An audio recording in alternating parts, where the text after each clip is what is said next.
Joining me now is Senator from New Jersey, Andy Kim, member of the Homeland Security Committee. Thank you for being here, Senator. I understand today's briefing was classified, but did you get direct answers, the answers you were looking for? No, I didn't get the answers I was looking for. In fact, I was left experiencing what I thought was a very disturbing briefing. You know, what we heard in there was a lot of descriptions that was analogizing what was happening right now in the Caribbean to what happened in Afghanistan, to tactics that we'd used in Afghanistan and elsewhere. And I was just thinking through at the time, is that really what the American people want? Do they really want to find ourselves in another forever war? You know, they was briefing through the significant number of military assets in the region, as well as the type of efforts that they're trying to do going forward. What I heard was something that was not limited in scope. What I heard was something with a significant amount of military power and assets behind it, and that is something that the American people should be very concerned about. So there is, I don't know if you've had a chance to see it, there's a new interview in Vanity Fair, Senator, with White House Chief of Staff Susie Wiles.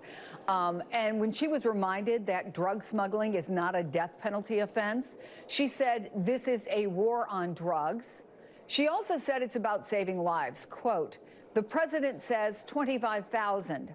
I don't know what the number is, but he views those as lives saved, not people killed." Is that a way to look at it?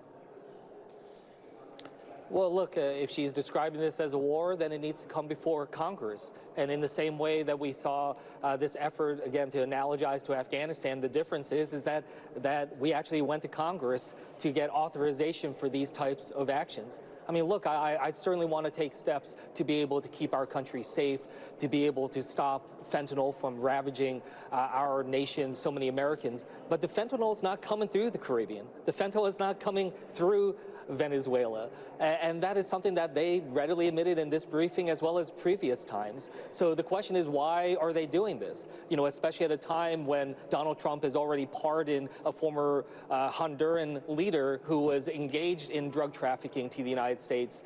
You know, so it certainly isn't that reason. And that is why I'm left with so many more questions about what is happening, why the American people need to hear. They need to hear what I heard today. Much of what I heard today could be said to the American people publicly, but this administration is hiding behind the intelligence, hiding behind this, saying that this is classified information and refusing to release this information to the American people and be transparent about what their actions and their goals are.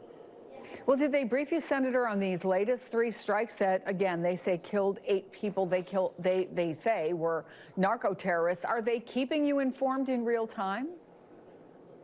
No.